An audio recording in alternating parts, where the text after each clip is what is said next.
Bonjour à toutes et à tous, je suis ravi de vous retrouver aujourd'hui pour parler comics avec vous.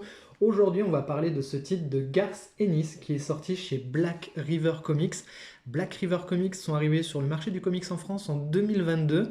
Je vous invite à aller voir plus bas sur la chaîne si ça vous intéresse. Vous avez un lien pour une chaîne qui s'appelle Nous sommes les 4%, collectif de défense des comics en France, où nous avons eu la chance de pouvoir échanger avec les copains Iradon et Le Kit, avec le directeur éditorial de la maison d'édition qui vit la plupart du temps aux États-Unis et qui nous explique un petit peu sa vision, sa stratégie sur les titres qu'il veut proposer en France aux lecteurs de comics.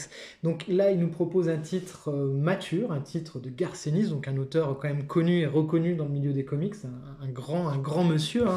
Sur la chaîne, vous retrouvez une chronique de The Pro, hein, que j'ai fait, que j'ai adoré. C'est l'auteur de The Boys, c'est l'auteur de Punisher, et donc c'est un auteur incontournable. Et aujourd'hui, je vous parle de ce titre-là, A Walk Through in Hell, avec mon accent absolument dégueulasse, sous-titré Une promenade en enfer, et c'est clairement de ça que ça parle. C'est vraiment une balade assez mémorable dans quelque chose d'assez déroutant, vous allez voir. Donc c'est en deux tomes, une belle édition, cartonnée, assez rigide, comme on a l'habitude de trouver, un format classique du comics. Je vous montre un petit peu l'intérieur et les dessins pour que vous vous rendiez compte de ce que c'est et que vous voyez un petit peu le style graphique de Goran Sudzuka. Et je vais vous faire le petit pitch. Donc ça, on va suivre l'histoire de deux enquêteurs du FBI qui sont un petit peu aux affaires courantes. C'est l'histoire d'une nana, c'est l'histoire d'un mec, donc les agents Shaw et McGregor, qu'on va retrouver très vite, qui ont enquêté sur une affaire par le passé assez difficile, une enquête sur des meurtres pédocriminels, donc une histoire assez terrible. Donc c'est ces deux agents-là. Et on va comme ça osciller entre leur nouvelle affaire, hein, je vais vous parler de quelle est cette affaire, et l'ancienne affaire qui les hante tous les deux assez profondément. Donc cette nouvelle affaire, c'est quoi?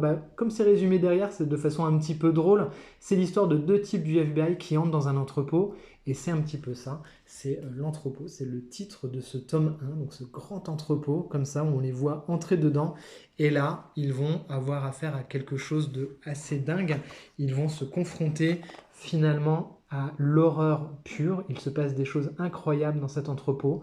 Dans cet entrepôt, on a deux agents qui y sont rentrés et qui n'en sont pas ressortis. Du coup, ils ont envoyé une équipe spéciale pour aller les rechercher. Ils sont rentrés quelques minutes, cette équipe spéciale, et on les voit ici. Ils sont ressortis et ils sont désemparés. Que se passe-t-il dans cet entrepôt? C'est un petit peu toute l'histoire de ce comics en deux tomes. Donc c'est deux inspecteurs qui vont rentrer dans l'entrepôt eux aussi et qui vont essayer de comprendre un petit peu le fil de l'histoire et qu'est-ce qui se passe. Sans vous en dévoiler trop, parce que c'est quand même tout de suite au deuxième chapitre, ils sont dans cet entrepôt, ils se réveillent et tout d'un coup, ils se rendent compte qu'ils n'ont plus de pouls. Et voilà, donc c'est parti comme ça. Et on va osciller entre enquête policière, fantastique et horreur. C'est toute l'histoire de ce titre-là de Garth Ennis. C'est vraiment très déroutant. C'est une lecture, je vais pas vous mentir, qui est assez difficile dans le sens où elle vous prend au trip comme ça, elle vous remue parce que ça parle de thématiques très dures. Il fait, comme il fait souvent, une critique de la société. Alors elle n'est pas outrancière comme dans The Pro, comme dans The Boys. On est sur quelque chose d'un petit peu plus fin, qui essaye d'être un petit peu plus maîtrisé. C'est un comics aussi qui est assez bavard, vous verrez.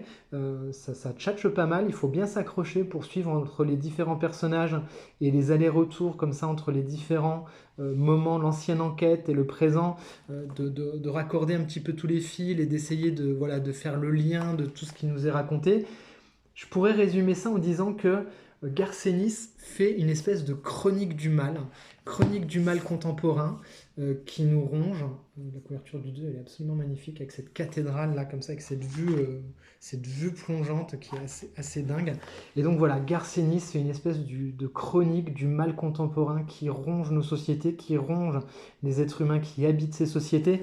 C'est une lecture assez complexe, hein, je ne veux pas vous mentir. Je ne sais pas si ça s'adresse à tout le monde. Effectivement, je pense qu'il faut être fan de Garth Ennis pour pouvoir y aller.